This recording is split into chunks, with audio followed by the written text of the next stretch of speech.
Welcome to Crushed Husband. Please like the video and subscribe. Let's begin. I stood in front of my daughter's tiny pine casket, barely able to breathe, with her favorite stuffed elephant tucked in beside her. My hands wouldn't stop shaking. Her skin looked too pale under the makeup, and the little pink dress we'd picked out together last spring felt like a cruel joke now. People whispered behind me, not just mourning, judging. I could feel it in the air, heavy and sour. Where's his wife? Why isn't Becky here? No one said it loud, but I heard it anyway. Becky should have been standing next to me, holding my hand. We should have been broken together. But she wasn't even in the damn state. Right before the service, I'd gotten a text from an unknown number. Just a photo. Becky, sunbathing in Cancun, drink in hand. Some young guy next to her with his hand on her leg. Big sunglasses, big grin, not a care in the world. Caption read, "Thought you should know where your wife really is today. A friend." I nearly dropped the phone. Felt like my stomach turned inside out. She told me she had a business trip. Some last-minute meeting in Seattle. She said she needed space to process everything. But she wasn't grieving. She was partying. And she lied right to my face. Quick note, before we start, how's your day going and where are you joining from? My mom was the only one who dared touch me. She laid a hand on my arm and whispered, "You're shaking." "I know," I said. I shoved the phone into my coat pocket and sat down in the front row. In the seat Becky should have taken. The priest said some words. People cried. My little girl was gone. And all I could think about was how her mother had chosen tequila and sunshine over her own daughter's funeral. When it was time for the eulogy, I stood up. I locked eyes with no one, just stared past the crowd and spoke straight to my daughter. I told the story of her bravery, her laughter, her stubborn streak. I told them how she'd once refused to take her medicine unless I sang Yellow Submarine, like a lunatic in front of the nurses. I told them she loved elephants and pancakes and made the world better just by existing. I didn't say a single word about Becky. Not once. She didn't deserve to be part of that moment. She wasn't family anymore. When I sat back down, I didn't cry. I clenched my fists and stared straight ahead, waiting for it to be over. People started arriving at the house before I did. By the time I walked through the front door, the living room was already packed. Suits and black dresses everywhere. Dishes and trays piled high on the dining table. Someone brought mac and cheese. Someone else brought a lemon cake. No one brought answers. The house felt wrong.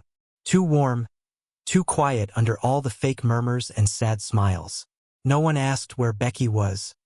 But they didn't have to. Their eyes kept sliding past the empty spot next to me. I moved from group to group like I was on autopilot. People hugged me too tightly. A woman I didn't even recognize pressed a casserole into my hands and whispered, "She's in a better place now." I nodded, said thank you, and set it down next to a tray of deviled eggs. I didn't touch any of it.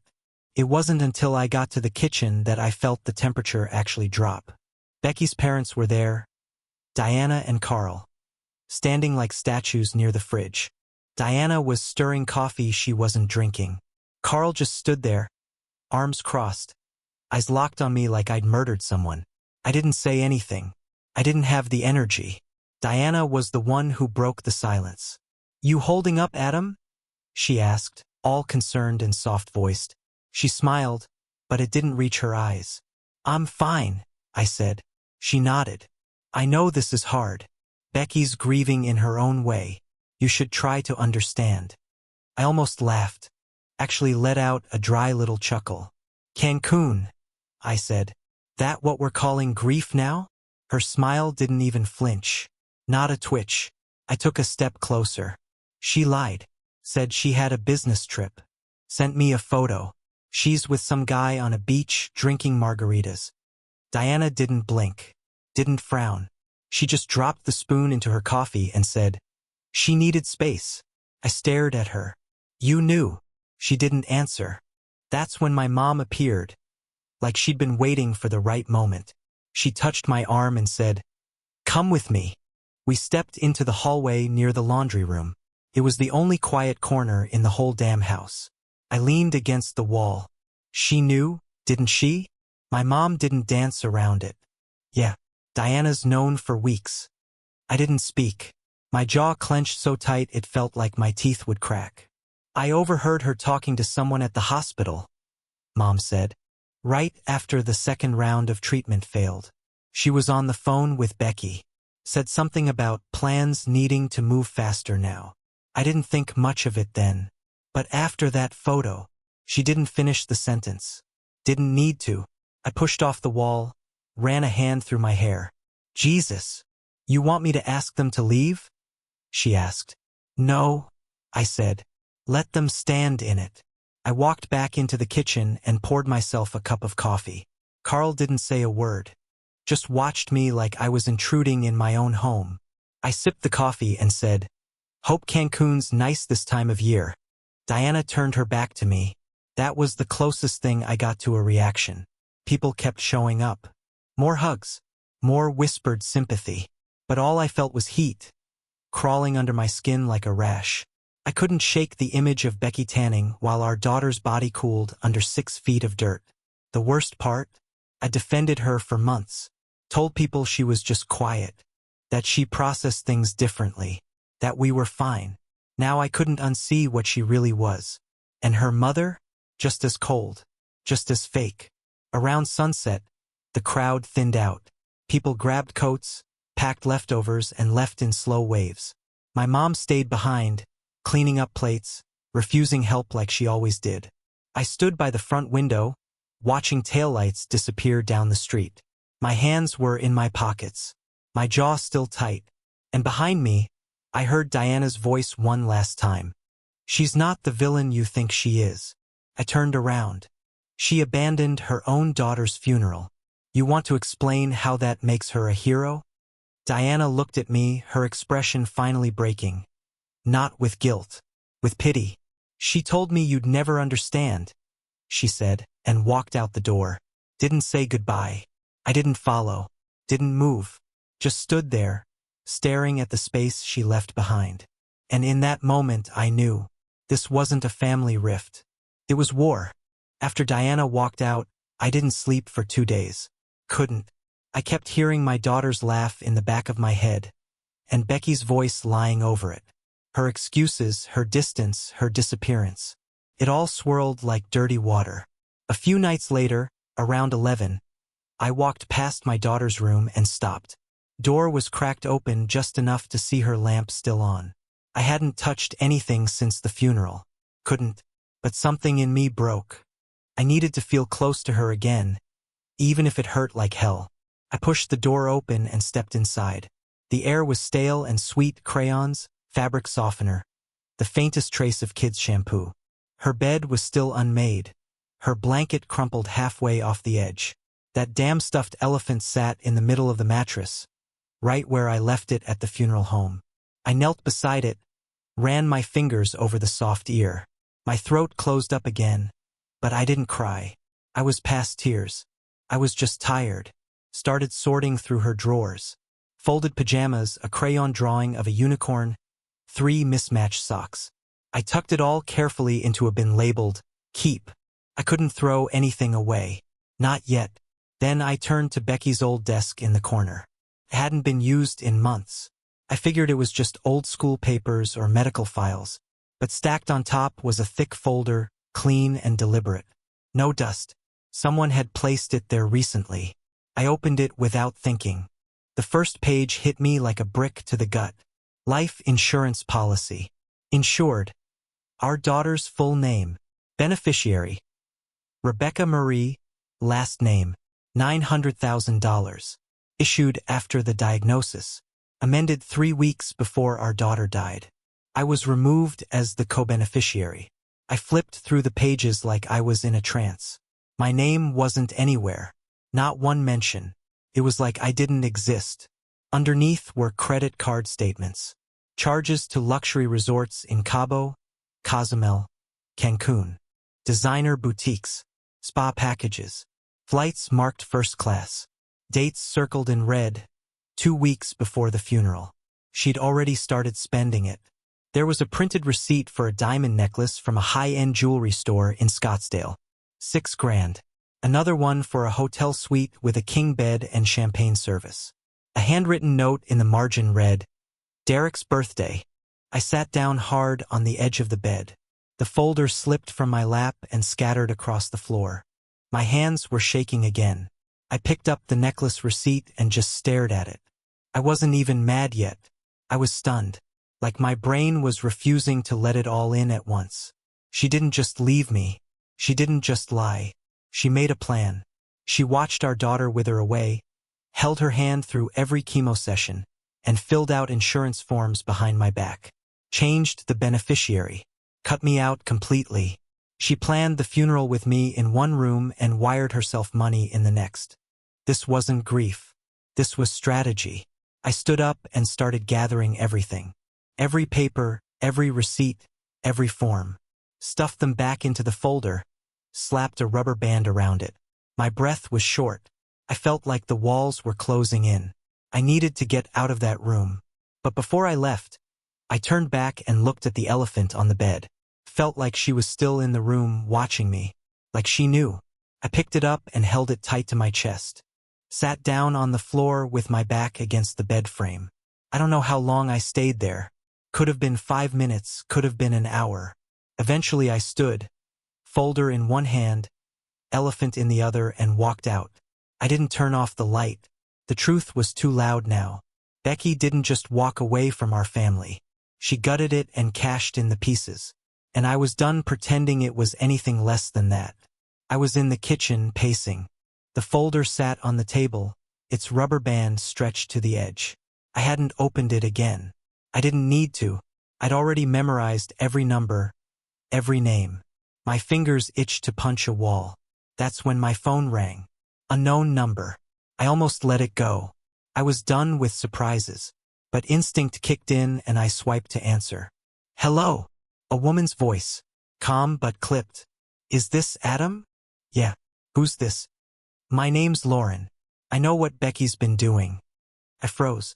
"Excuse me?" "We need to talk. It's about your daughter. It's worse than you think." My stomach dropped. Worse than insurance fraud? I can't do this over the phone. "Meet me. The diner off 9th Street. 20 minutes. "Wait. Who the hell are you?" But she'd already hung up. I stared at the screen, heart pounding. I didn't know this woman. Didn't know if it was a trap, or a prank, or something else. But my gut said go. I grabbed the folder off the table and left. The diner was nearly empty when I pulled into the lot. Just a few trucks and a delivery van. Fluorescent lights buzzed through the windows. I walked in, scanned the booths, and saw her. Mid-30s. Brown hair in a low ponytail. Leather jacket. Eyes locked on the door before I even reached the table. She slid a cup of coffee toward herself but didn't drink. "Adam?" she asked. "Yeah." "Sit down." I did. Folder on the table between us. "So who are you?" I asked. "Why do you know anything about Becky?" She leaned in, low voice. "She's been seeing my ex Derek." I figured something was off, so I started checking his phone. That's when I saw your daughter's name. I didn't blink. Derek. 27. Met Becky at some real estate thing last year. She started flying him out, putting him up in resorts. Promised him money. Big money. I clenched my fists under the table. $500,000. Lauren nodded. She told him once the payout cleared, they'd buy a condo in Playa del Carmen. Start over. I opened the folder and slid the insurance paperwork toward her. She scanned it fast, already knowing what she'd find. "Yeah, that's it." She told him you were out of the picture. Said she had it all under control. That the Grieving Widower Act was just for show. I sat back in the booth, jaw tight. So this is a game to them. Lauren didn't answer right away. She looked tired. "He used to brag about it. Show me texts. One time he said, 'We're getting rich off tragedy.' That's when I snapped. 'Why tell me?' Because I lost someone too. My sister died of leukemia when we were kids. I know what that pain looks like. And this," she tapped the paperwork, "this is sick." I stared at her, trying to read her face. No cracks. No fake pity. Just quiet rage. She said they're wiring money to a lawyer in Mexico this week, she added, to finalize the condo deal. You have proof of that? I have more than that, she said. But you need to understand Becky's not stupid. She's careful. She's got people helping her. She's been planning this for months. I nodded slowly. Then I need everything you've got. Lauren looked at me for a long second, then pulled a flash drive from her coat pocket and set it on the table. You'll want to sit down before you open it. I'm already sitting, I said. You won't feel like it when you see what's on there. I slid the flash drive into my pocket. Then don't leave town. I won't. We stood at the same time. She grabbed her coat. I grabbed the folder. No more small talk. Out in the parking lot, I watched her drive off. I didn't know what was coming next, but I knew who Becky really was now, and I wasn't afraid of her anymore. I didn't go home right away. I parked in the Walmart lot 2 blocks from the diner, plugged the flash drive into my laptop, and waited while the files loaded. My hands were sweating. My mouth was dry. The first folder was labeled texts_Derek. I clicked it. Screenshots filled the screen. Becky's name at the top of every one. I scrolled, fast at first, then slower when the words started cutting deep. He's too busy moping to notice anything. Once it clears, we'll finally be free. We deserve this. We earned it. Then Derek chimed in. He doesn't have a clue. Half, right? That's what we agreed. I clicked another folder, bank_wires. Dozens of transfers, 5 grand here, 10 grand there, to an account in Derek's name, another in Mexico with both their names. Lauren wasn't bluffing. Next was the folder that stopped me cold. Real_estate_contract_yes. Spanish language documents, notarized, signed by Becky and Derek. Condo unit, Playa del Carmen. Closing date set for next month. I shut the laptop and just stared at the windshield. She wasn't just cheating. She was starting over. With blood money. Our daughter's name was literally printed on the policy that paid for her escape. I drove straight to Lauren's apartment. She buzzed me up. You opened it? She asked. All of it. She sat on the edge of the couch, back straight, hands folded. You believe me now? I nodded. I can't not. Lauren stood and walked to a box near her dining table, pulled out a printed stack of emails and handed them over. This is what I didn't show you at the diner. I flipped through them. Becky emailing Derek hotel reservations, talking about wire deadlines, negotiating condo upgrades. But then, my breath caught. Messages between Becky and Diana. I read aloud. We need to finalize the property stuff before he catches on. Another one. Let me handle Adam. You just keep Derek focused. And then, have Carl push the signature again.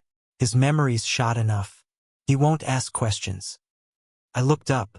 What signature? Lauren pulled another set of papers from the box and slapped them on the table. Property transfer forms. Deed modifications. My dad's name, my name, Becky's name. Only the signatures didn't match. That's your family cabin, right? She asked. I picked up the forms. My chest locked up. The cabin in Ely. The one where my daughter learned to swim. Where we played board games in flannel pajamas every Christmas. Where she asked if Santa could find her in the woods. My voice dropped. They forged these. Lauren nodded. Your mom didn't sign anything. Neither did your dad. But Becky and Diana sure did. I ran a hand over my face. They were trying to sell it. For cash. Quick sale. I found the buyer. Some LLC in Arizona. But it's a shell. Becky's name shows up on the back end. This isn't just betrayal, I said. This is theft. Fraud. This is a con, Lauren said, dead serious. It's not just Becky. Her mom's in it. Maybe Carl too. Derek's a pawn. But Becky? She's the architect. I grabbed the papers and shoved them into the folder. I need a lawyer. Someone who knows real estate and fraud. You got one. Yeah, I said. Brent. We went to school together. He'll know what to do. Lauren stepped in front of me before I could leave. You sure you're ready for what comes next? I buried my daughter last week, I said. This? This is just cleanup. She nodded. Then go get them. I walked out with the folder under one arm, my chest pounding. I didn't feel grief anymore. I felt fire. I drove like hell. Didn't stop for lights. Didn't notice the rain till the wipers started dragging across the windshield. My head was buzzing with all of it, the papers, the emails, the forged signatures. Becky hadn't just betrayed me. She went after everything that mattered. When I walked through the front door, my mom was already in the kitchen. She didn't even say hello. She just reached into the junk drawer and pulled out a manila envelope, thick with documents. They tried to trick your dad into signing over the cabin, she said. Told him it was just an update to the deed. I stared at her. Who?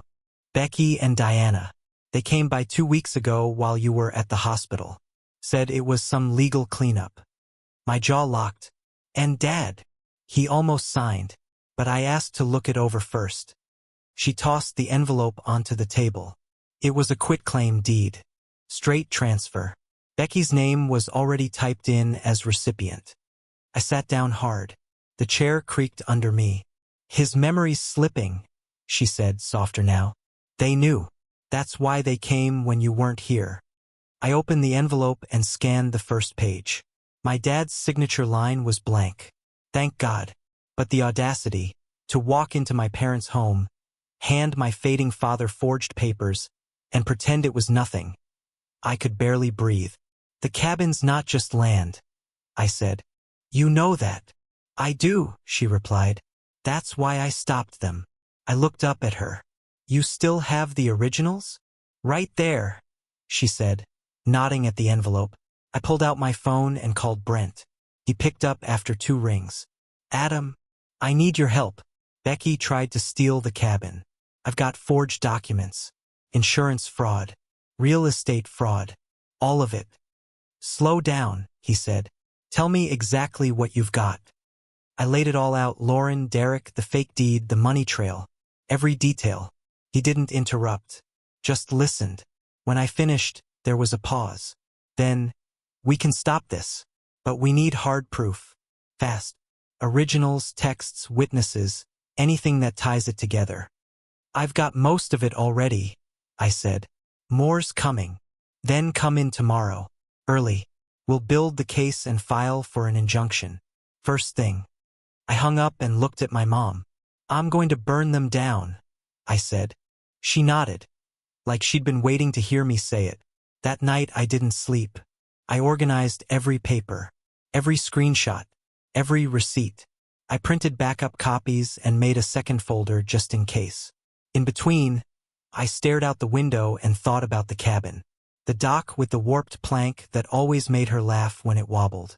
The old Monopoly set missing the top hat. The tree stump she once painted pink and called her princess throne. They tried to sell that, turn it into cash, flip it to some shell company in Arizona. Becky didn't just want to escape me. She wanted to erase everything we built, everything our daughter loved. That's when it all clicked. She wasn't just greedy. She was methodical, cold. This wasn't a meltdown. It was a plan. And I was going to dismantle it, piece by piece, until there was nothing left. Brent filed the injunction at 9 sharp. He had the folder, the email chains, the policy, the forged deed, all of it. By noon, a judge signed off. Becky couldn't sell a square inch of the cabin now without getting hauled into court. But I wasn't done. I'd been digging all morning and finally got the tip I needed. Becky and Diana had a notary appointment scheduled that afternoon. One last attempt to push the cabin transfer through before the injunction hit public records. They didn't know Brent had already cut the legs out from under them. I drove straight to the office. Backlot entrance, 2nd floor. My heart was pounding the whole way up the stairs. I walked in like I owned the place. Becky was seated on the left, fake smile plastered on, pen in hand. Diana sat next to her, flipping through a folder like she was reading the grocery list. Some guy in a cheap gray suit behind the desk, the notary. He looked up, startled. Becky turned, saw me, and froze. Her hand hovered mid-signature. Diana scowled. You can't be here. Yeah? I stepped fully into the room and dropped my own folder onto the table. Let's find out. The notary raised a hand. Sir, this is a private appointment. I opened the folder. That's fine. I brought receipts.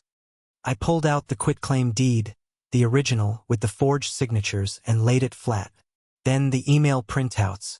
Then the screenshots. Every page landed like a slap. Becky's face drained white. She reached for the documents, but I slapped her hand away. Don't touch. Adam, she started. Shut up. I looked at the notary. You planning to stamp this today? You'll be part of a felony if you do.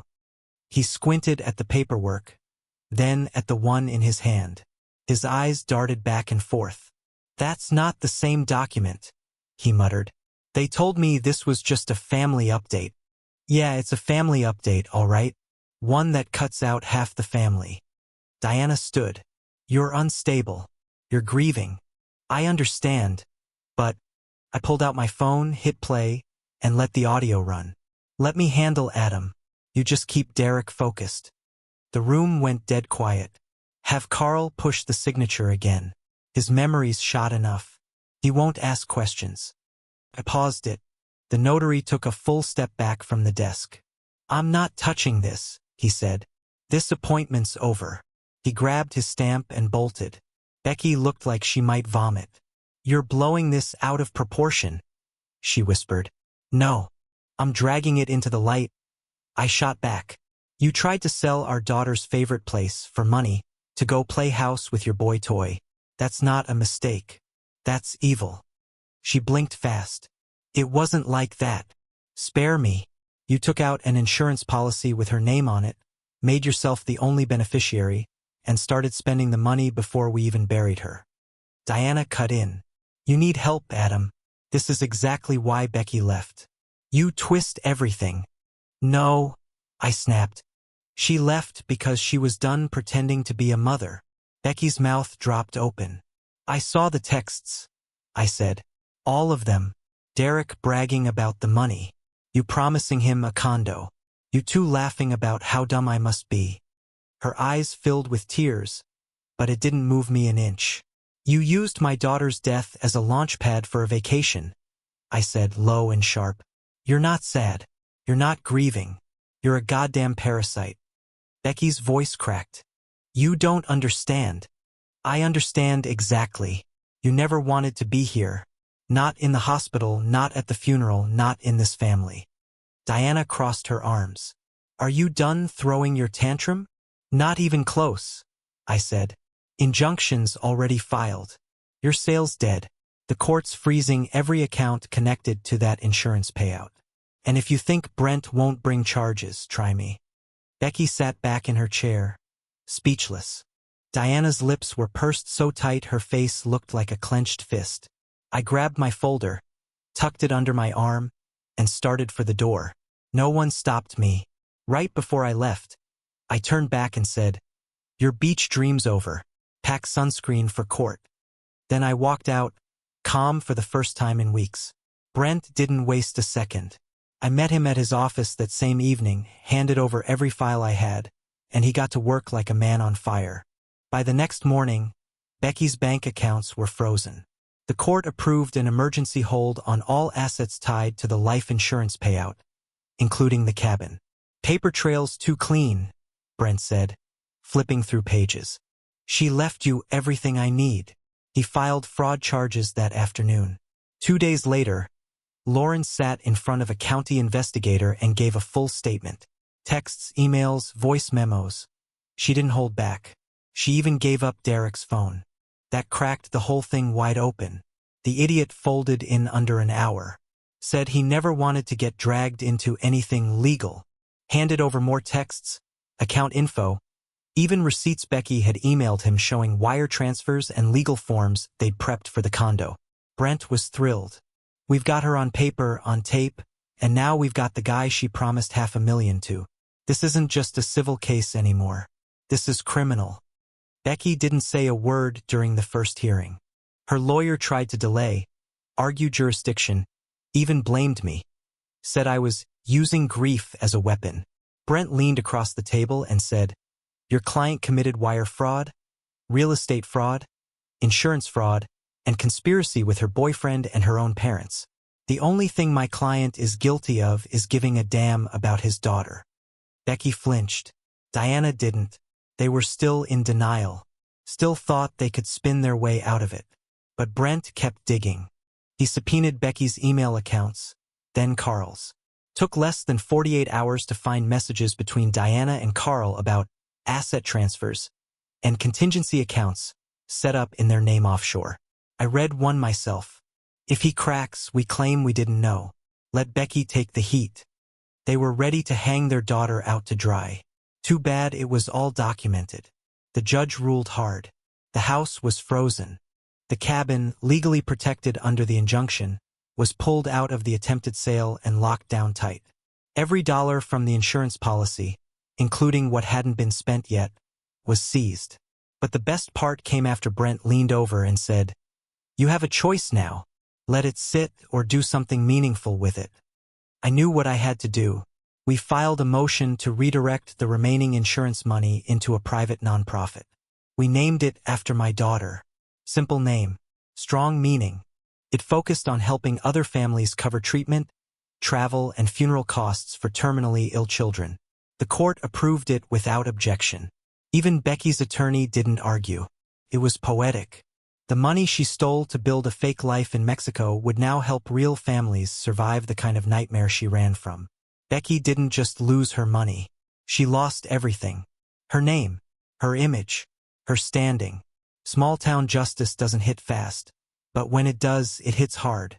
Neighbors stopped waving at her parents. Church groups stopped inviting her to events. Carl closed his dental office for personal reasons. Diana was spotted grocery shopping in the next county over, wearing sunglasses indoors like a washed-up celebrity. And Becky? Last I heard, she moved in with some cousin in Florida. Couldn't afford a hotel. Derek ghosted her the second the case blew open. Turns out he wasn't in it for love. Just the money. Lauren testified in court. So did the notary. The judge praised their honesty. Brent stood with me at the final hearing and said, "What she tried to destroy, you rebuilt. Not just for yourself, but for others." I didn't respond. I just watched Becky sit there with her arms crossed, like it was all unfair, like she was the victim. She never said sorry. Didn't matter. Everyone knew what she'd done. That was enough for me. Months passed. The lawyers stopped calling. Court dates faded into memory. The house was finally quiet. Not empty, just peaceful. I kept her room the way she liked it. The blankets still smelled like lavender. The elephant sat on her pillow, untouched since the last time I held it. I didn't go in often, but when I did, I sat on the edge of her bed and let the silence settle. The foundation had already helped 3 families. Brent handled the legal side, and Lauren helped set up a donation page. We got letters from all over the country. One stuck with me, a handwritten card from a mom in Ohio. Said it paid for her son's 3rd round of chemo. "He's still here because of your daughter," she wrote. That one broke me for a minute. I waited for spring and drove up to the cabin alone. Everything looked the same. The crooked dock, the chipped paint on the porch rail. Her muddy pink rain boots still sat near the door, faded and sun-warped. I walked down to the lake and sat on the dock with the elephant in my lap. It was heavier than I remembered. The water was calm, the breeze warm, and for the first time in a long time, I let myself smile. I didn't get justice in a courtroom. Not really. The system gave me paperwork and rulings, but it didn't bring her back. What I got was something different. I protected what mattered. I protected her. I went back to the cemetery the next morning. Sun just rising, dew still on the grass. I knelt by her stone, wiped the dirt from the base, and placed the elephant beside it. "I kept my promise," I said. "They didn't win. You're safe." I sat there for a while, watching the clouds roll in. I thought about everything we'd lost, and everything I still had left to give. I wasn't the same man who'd stood there at her funeral, broken and blind with grief. I wasn't whole, but I wasn't hollow either. I was something else now. I was someone who survived.